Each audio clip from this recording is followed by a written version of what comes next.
Boa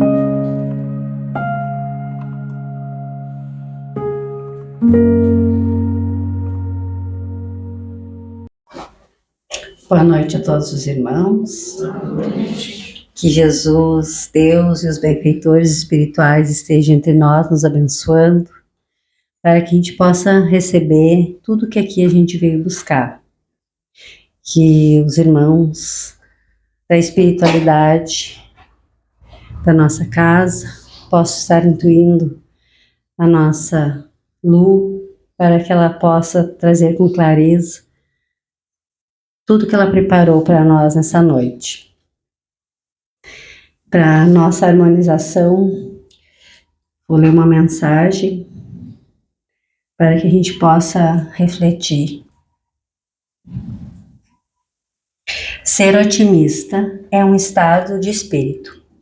É coisa sua, uma esperança que somente você entenda. Um desejo de vencer que não pode ser explicado. Uma certeza íntima, profunda. Também o seu relacionamento com Deus é algo próprio. Apenas você é capaz de compreendê-lo. Nenhuma outra pessoa pode senti-lo como você o sente. Esforça-se por transmitir aos outros o que lhe vai à alma. Eles precisam saber como você é. Isso lhe faz bem.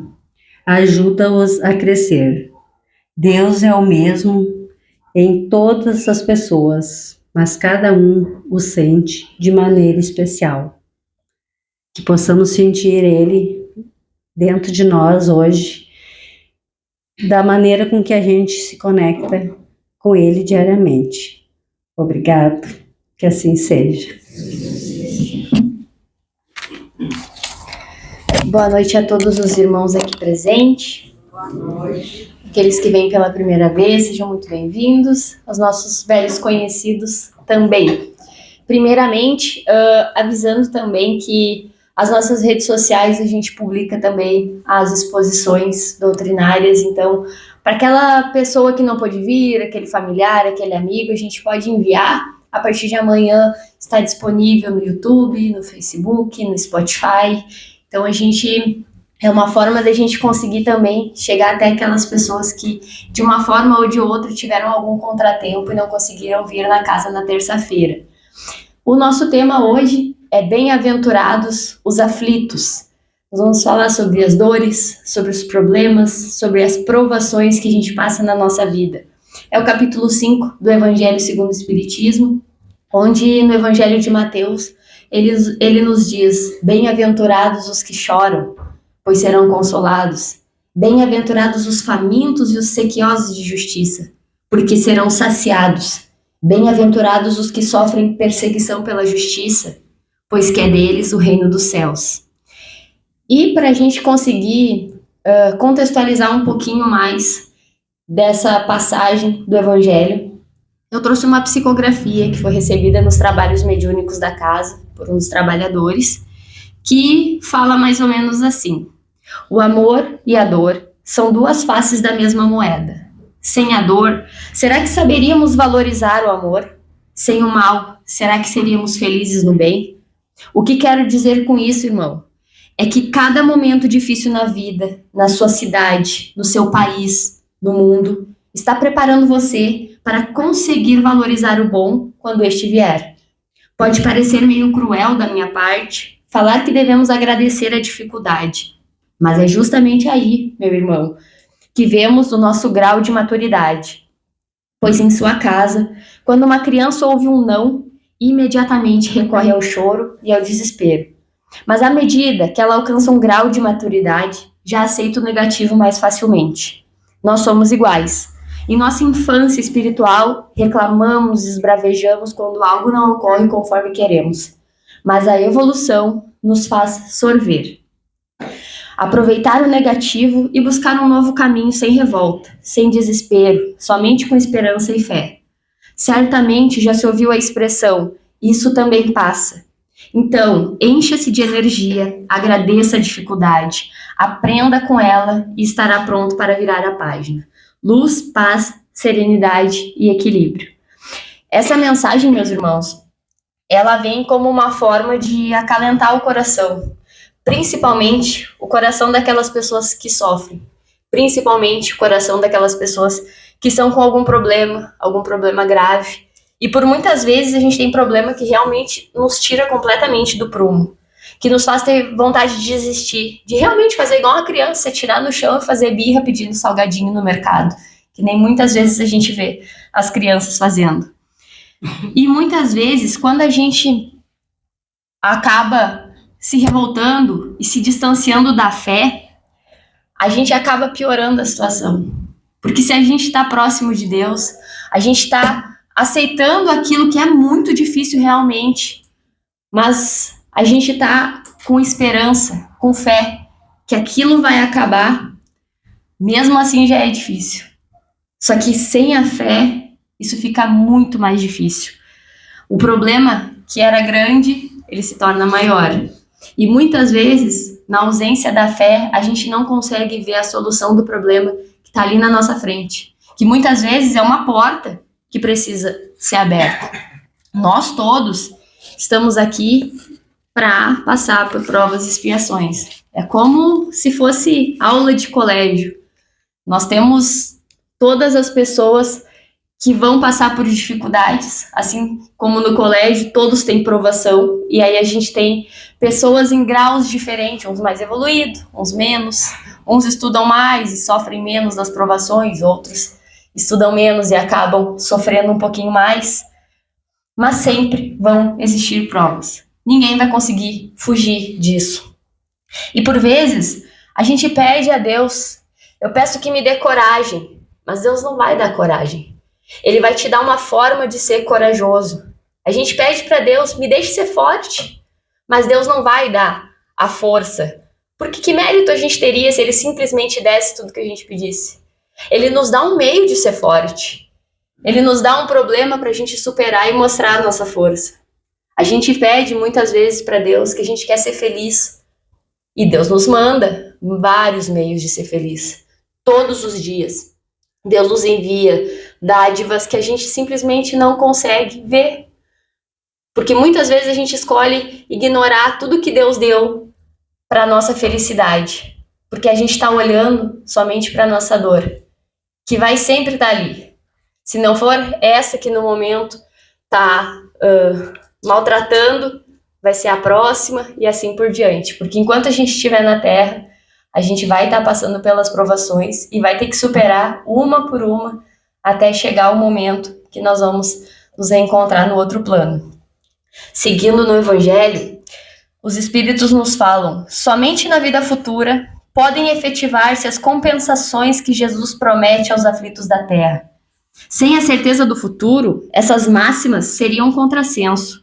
Mais ainda, seria um engodo. Mesmo com essa certeza, dificilmente se compreende a conveniência de sofrer para ser feliz. Dizem, para se ter maior mérito. Mas então pergunta-se, por que sofrem uns mais do que outros? Por que nascem uns na miséria e outros na opulência, sem coisa alguma haverem feito que justifique essas posições? Por que uns nada conseguem, ao passo que para outros tudo parece sorrir? Todavia, o que ainda menos se compreende é que os bens e os males sejam tão desigualmente repartidos entre vício e virtude, e que os homens virtuosos sofram ao lado dos maus que prosperam. A fé no futuro pode consolar e infundir paciência, mas não explica essas anomalias que parecem desmentir a justiça de Deus. Entretanto, desde que admita a existência de Deus, ninguém o pode conceber sem o infinito das perfeições. Ele necessariamente tem todo o poder, toda a justiça, toda a bondade. Sem isso não seria Deus.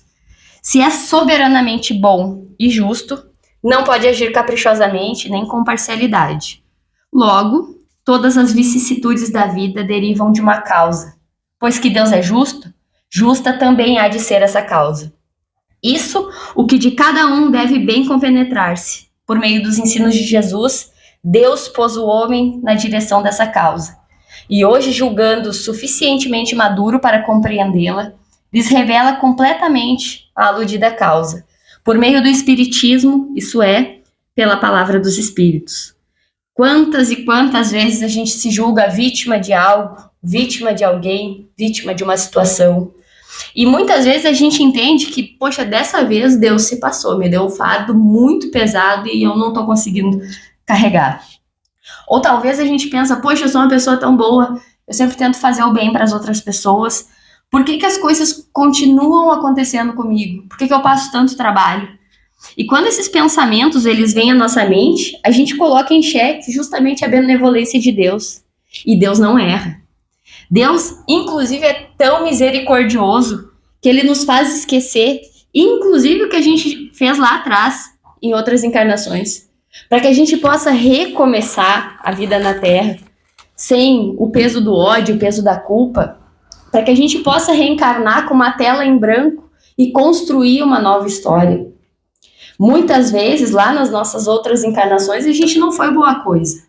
E a gente adquiriu tanta dívida que na hora de encarnar a gente pediu a maior quantidade possível de problemas, de provações, para que a gente pudesse evoluir, para que a gente pudesse poder pagar um pouquinho daquelas pessoas que nós prejudicamos tanto em outras encarnações. Só que quando a gente vem, quando a gente reencarna, a gente acaba não tendo esse pensamento de que o espírito é eterno. A gente não lembra de tudo que a gente fez. E a gente não tem a noção de que nós somos somente um grãozinho no infinito das existências. Então a gente diz, eu não merecia estar passando por isso. Deus está sendo injusto comigo. E isso é falta de fé da nossa parte.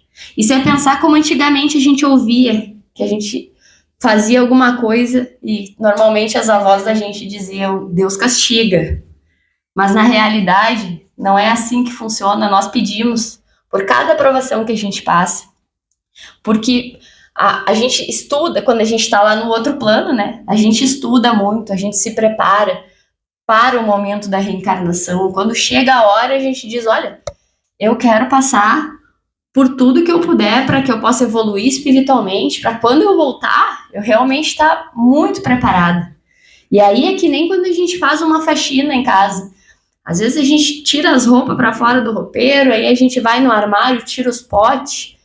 Aí os potes já não tem tampa, a gente demora um horror para fazer a limpeza. Quando a gente termina aquela parte dos potes, a gente olha, as roupas estão tudo lá esperando pra gente arrumar. Aí a gente se arrepende. A gente se arrepende de ter feito ter botado tudo para fora para ter que arrumar tudo de novo. A nossa encarnação é assim. A gente pede para arrumar tudo que a gente tinha de pendências. Aí a gente chega aqui e a gente acha muito pesado.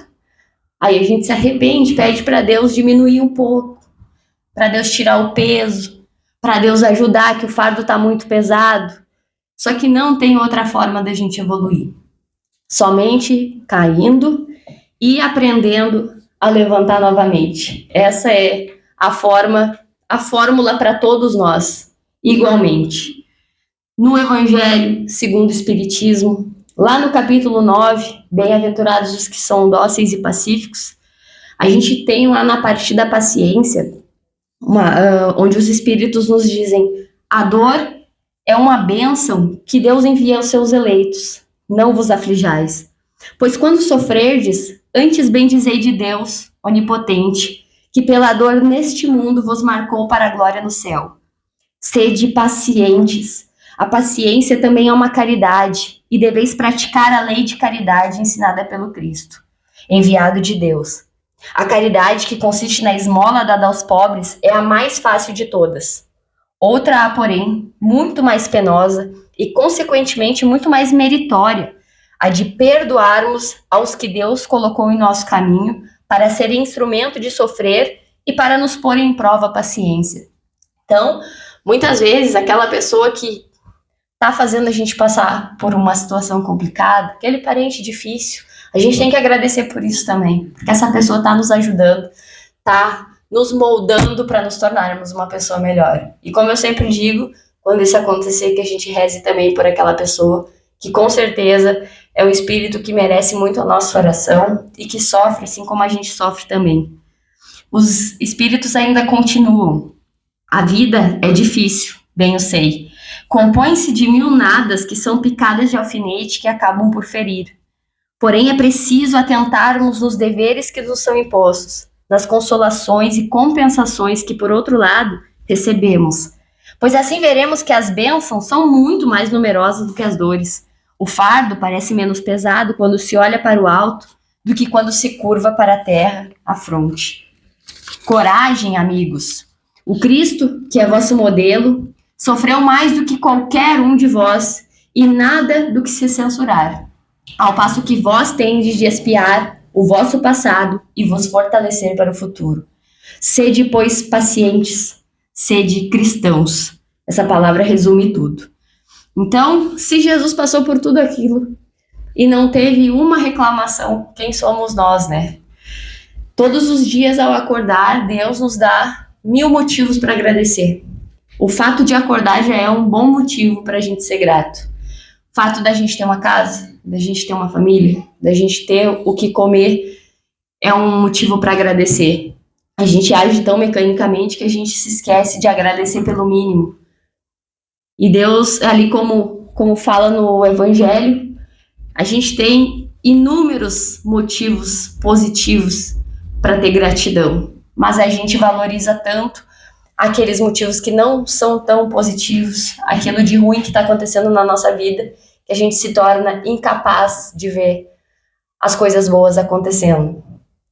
Eu trouxe uma historinha para a gente finalizar a nossa conversa, onde um homem simples que morava num vilarejo tirava o seu sustento do plantio do trigo. E aquela plantação não era só o seu alimento, era o orgulho dele, a segurança, a representação visível de todo o esforço de uma vida. Certa noite, porém, uma tempestade inesperada acabou varrendo a região. O vento soprou com muita violência, a chuva veio sem piedade e pela manhã, quando ele acordou, ele viu que todo o plantio dele estava destruído. Desolado, então, esse homem se ajoelhou sobre a terra, olhou para o resto daquilo que foi a vida dele e chorou amargamente, olhando para o céu e dizendo: "Por que, Senhor? Por que me tirou tudo?" Então vinha um senhor que morava lá no vilarejo próximo, aquele senhor com o olhar de quem já passou por muitas tempestades dessas, e disse para ele: "Você perdeu apenas o que era visível, mas o que fazia o campo crescer vinha do invisível. O calor do sol, a brisa, o vento, a água da chuva, o cuidado diário e, sobretudo, a esperança." O homem permaneceu em silêncio e o Senhor continuou falando com ele: "O campo, meu filho, pode renascer, mas talvez agora você cultive com mais humildade, com mais paciência, com mais sabedoria e até de uma maneira um pouco mais eficiente. A dor pode ter arrancado as suas ilusões, mas ela deixou em você raízes profundas." Então o tempo passou. Depois daquele momento, o homem replantou seu campo, porém não era mais o mesmo. Ele buscou orientação, ele aprendeu novas formas de cuidar da terra, ele aceitou a ajuda dos vizinhos e, com o esforço renovado, ele fez daquele campo o mais fértil do que nunca tinha sido. Afinal, não foi o mesmo homem que plantou, foi um homem renascido. E quantas vezes em nossa vida a gente vê tudo que a gente construiu ser levado pelo vento daquilo que a gente não controla. Pode ser uma perda, pode ser uma decepção, um desemprego, uma doença ou até uma despedida inesperada. Nessa hora a dor vem e parece que ela vai devastar tudo, que ela vai levar tudo. Então, a partir daí nasce a verdadeira força. Porque a dor vai destruir aquilo que é passageiro, mas ela vai fortalecer aquilo que é duradouro. Há momentos em que os ventos da nossa vida nos surpreendem e acabam derrubando tudo que a gente julgava seguro, perene. E quando nos faz necessário buscar um entendimento profundo sobre o porquê isso está acontecendo comigo e para que isso está acontecendo comigo. A gente tem que aprender que nenhuma experiência é perdida. As perdas mais difíceis, mais duras, elas permanecem na nossa vida como lição, que o tempo revela como sabedoria no campo da nossa existência. Cabe a nós entendermos que a dor não vem pela crueldade divina. Ao contrário, ela constitui uma ferramenta de lapidação, lição que vai fortalecer a cada um de nós. Cada desafio é uma nova oportunidade de crescimento. O sofrimento, quando ele é bem compreendido, ele se transforma em semente de renovação, assim como foi na história. Cientes de que as tempestades não vêm para castigar ou para nos maltratar, a gente aprende a usá-las como um caminho para o progresso. Haveremos de encontrar forças para o replantio, o repazimento, o fato de retornar à nossa jornada quantas vezes for preciso, recomeçar, retomar. E isso nos permitirá olhar para o campo devastado e afirmar: eu não sou apenas o que eu perdi, eu sou aquilo que eu posso plantar novamente. Então, se eu puder deixar uma mensagem, seria isso, que a gente nunca desista frente às dificuldades, porque elas vão vir, é para isso que a gente está aqui. Mas que a gente saiba se levantar, e se levantar com mais força, com mais vontade, com vontade de fazer diferente, de voltar atrás e fazer todas as mudanças que a gente fez errado da primeira vez, para que a gente possa aprender com o nosso erro e, se possível, agradecer pela dificuldade também. E que neste momento os irmãos possam fechar os olhos para a gente se preparar para o passe, mentalizar a sua casa, seu local de trabalho, aquele irmão ou aquela irmã que não pôde se fazer presente na noite de hoje, e que nós possamos orar para que cada um de nós saia daqui muito melhor do que aqui chegou. Deus, nosso Pai, que sois todo poder e bondade, dai força àquele que passa pela provação, dai luz àquele que procura a verdade, ponde no coração do homem a compaixão e a caridade. Deus, dai ao viajor a estrela guia, ao aflito a consolação, dai ao doente o repouso. Pai, dai ao culpado o arrependimento, ao espírito a verdade, à criança o guia, ao órfão o pai. Senhor, que vossa bondade se estenda sobre tudo que criaste. Piedade, Senhor, para aqueles que não vos conhecem. Esperança para aqueles que sofrem. Que a vossa bondade permita aos espíritos consoladores derramarem por toda parte a esperança e a fé. Deus, um raio, uma centelha de vosso amor pode abrasar a terra. Deixai-nos beber nas fontes dessa bondade fecunda e infinita, e todas as lágrimas secarão, todas as dores se acalmarão. Um só coração, um só pensamento subirá até vós como um grito de reconhecimento e de amor. Como Moisés sobre as montanhas, nós vos esperamos com os braços abertos. Ó poder, ó bondade, ó beleza, ó perfeição. E queremos de alguma sorte merecer a vossa misericórdia. Deus, dai-nos a força, ajudai o nosso progresso de modo a subirmos até vós.